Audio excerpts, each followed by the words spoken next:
What do you make so far of the dominant narrative we're getting here in the US that militarily that this has been a disaster for Russia, that Ukraine is putting up fierce resistance that Putin Hmm. did not expect and has inflicted serious military defeat on the Russian invaders? Well, as to the last point, it's very obvious that what Ukrainian forces are still active are entirely surrounded, cut off, and isolated in various towns and cities. The Ukrainian forces are incapable of anything but an occasional pinprick attack on something that doesn't appear to be very robust or dangerous. So the war, for all intents and purposes, has been decided. The issue for the Russians from the very beginning has been, how do we proceed without killing large numbers of civilians and inflicting a lot of property damage? And Putin gave very strict orders from the outset that they were to avoid these things.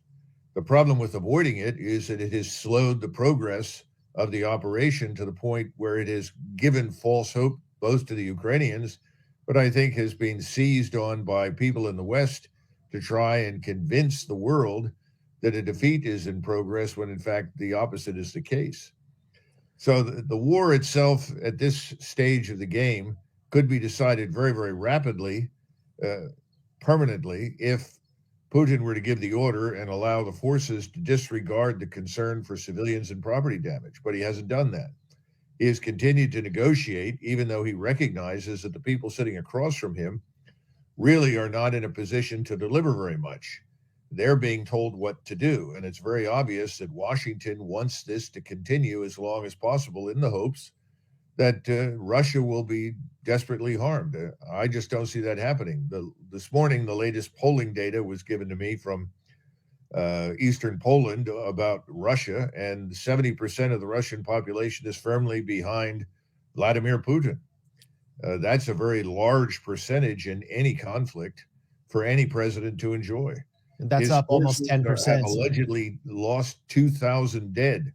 I have no way of confirming that. Nobody else does. That may well be the case, but out of 200,000 forces, 200,000 troops, that's not an unreasonable amount for 3 weeks of fighting.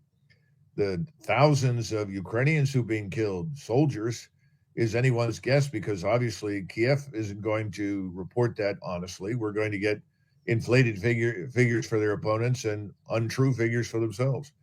So I think the big problem right now is that in the West, there is no truth. There is wishful thinking, and there is this impression of success by the Ukrainians that doesn't stack up. In fact, the Russians are capturing large quantities of Western equipment, British and American, that are being shipped to them at this point.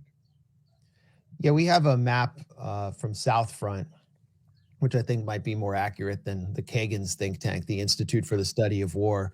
Yeah. Right to your left, I'm not sure if you see it on screen, but Yes. as you see, the red marks Russian positions, the Russian incursion.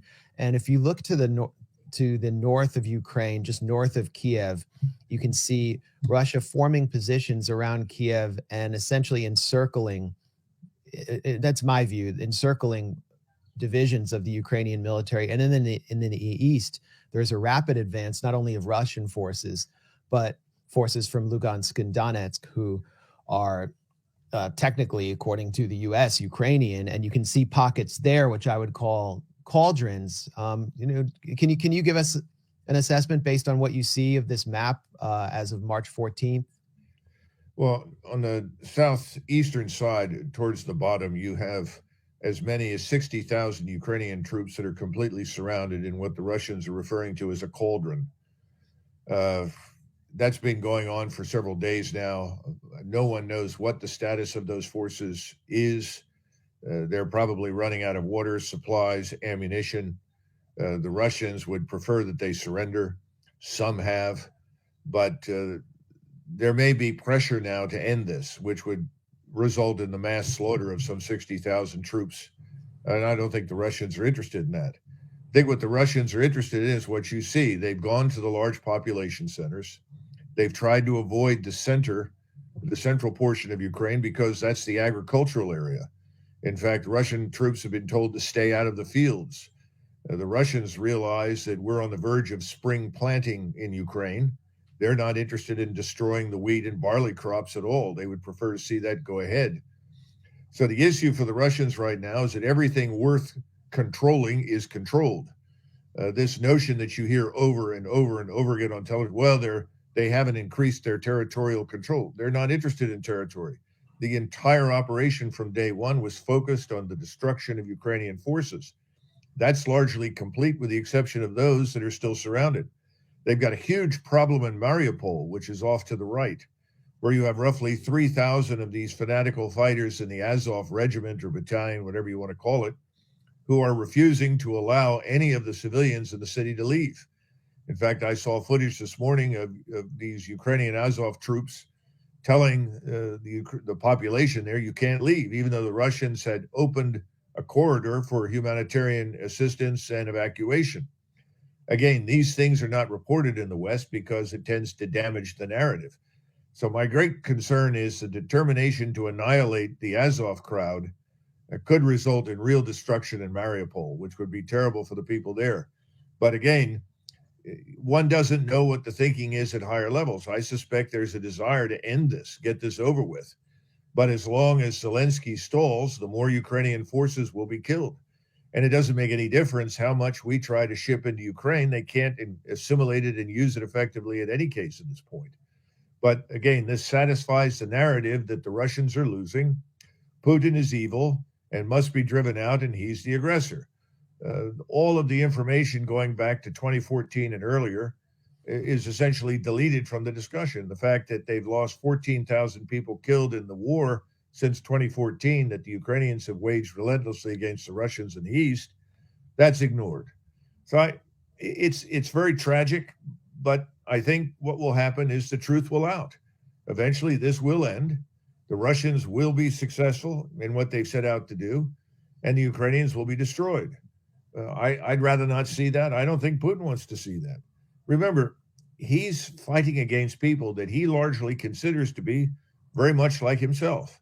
There is no desire to murder all of these people, contrary to popular belief. The biggest lie I've heard repeated on television is Russian troops have been told to deliberately murder civilians, Ukrainian civilians. It's absurd. It's nonsense. Nothing could be further from the truth. Do they make mistakes? Do munitions fall on things they'd rather not? Of course, we make those mistakes. Every military organization does.